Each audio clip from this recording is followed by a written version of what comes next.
Welcome back to the Better Yourself podcast. I'm your host, Ashley Meckling, and thanks for tuning in today. If this is your first time listening in, welcome. Now, I do recommend that you start from the first episode and listen to each one in order because the topic of conversation will flow from episode to episode. Today's episode is going to be all about different types of trauma and triggers, as well as the body's response to them. These are terms I'm sure you're familiar with that are thrown around pretty casually in society, and oftentimes used incorrectly. So let's talk about what trauma and triggers really are. I was once told that trauma isn't what happens to you, it's what happens inside of you.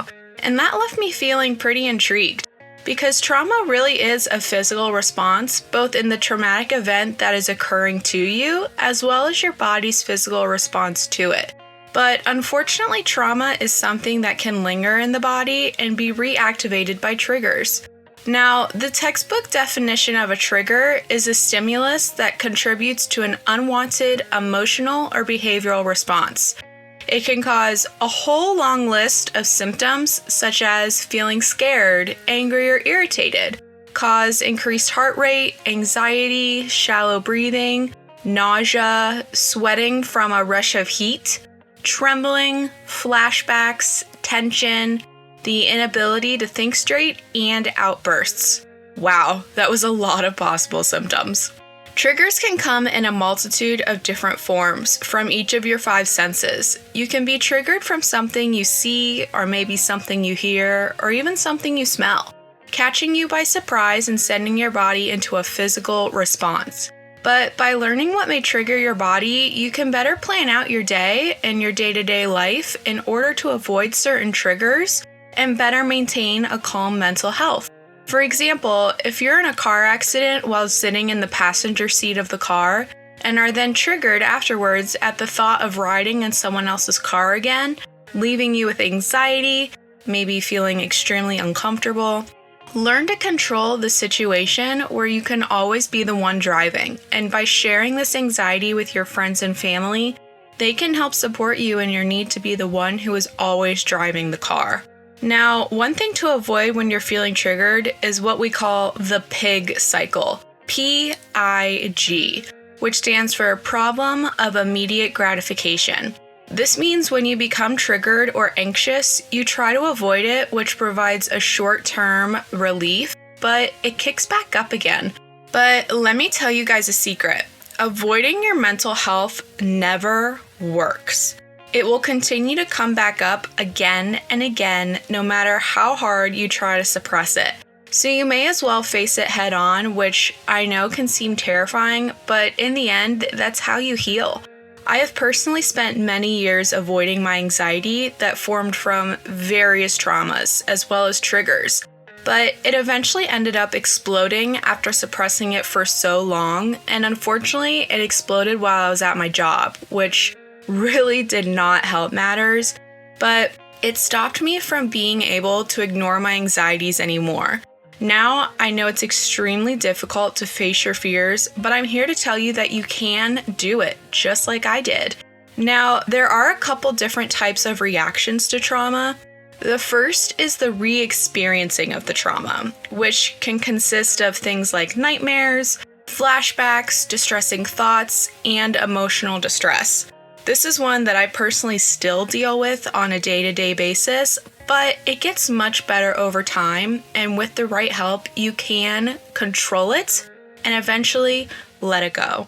The next trauma reaction is avoidance, which can be done in many different ways, such as supplementing with alcohol or drugs, avoidance of activities, places, or even people that are related to the trauma, suppressing your thoughts, or even avoiding conversations about the trauma with a therapist or loved ones. But like I just mentioned, avoidance does not work. Trust me, you gotta face it head on. Another possible reaction to trauma is negative thoughts or feelings, such as maybe excessive blame toward yourself or others, loss of interest in activities, maybe feeling isolated or disconnected from your loved ones, difficulty experiencing positive thoughts, or even loss of memory due to the related trauma. this is also something that I struggle with. I've noticed over the years that my memory really does suck, and honestly, it's because of trauma. But again, this is something that you can heal and overcome. And the final possible trauma reaction is hyperarousal, meaning you quickly become angry or irritable, easily startled, maybe have some difficulty concentrating, frequent scanning of your environment as if you're constantly searching for a threat, maybe difficulty sleeping, and risky compulsive behaviors. Okay, that was a ton of information, but it is important to understand the different ways you can react to trauma so that we can better understand ourselves and our body's responses so we can better take care of our mental health.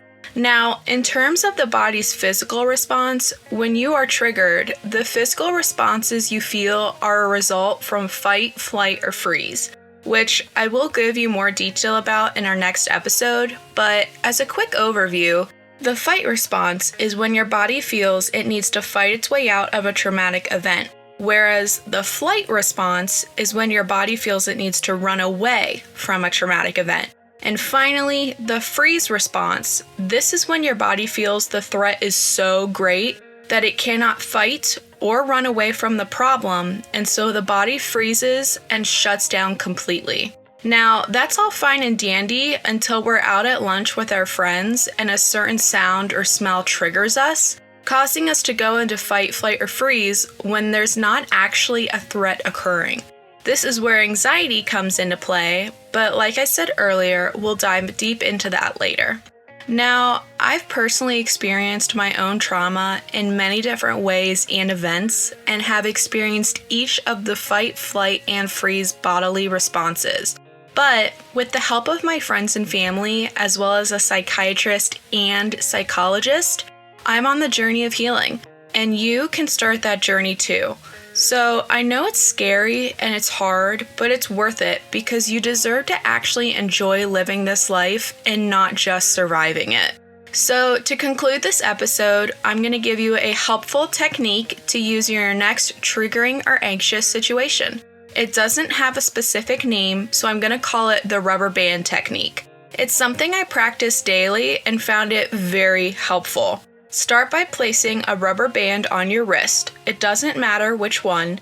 Now, when you're having a triggering or anxious situation, lightly slap the rubber band against your skin several times. This action will send shockwaves through your body that will help to pull you out of your head and stop the flow of cortisol and calm your anxiety.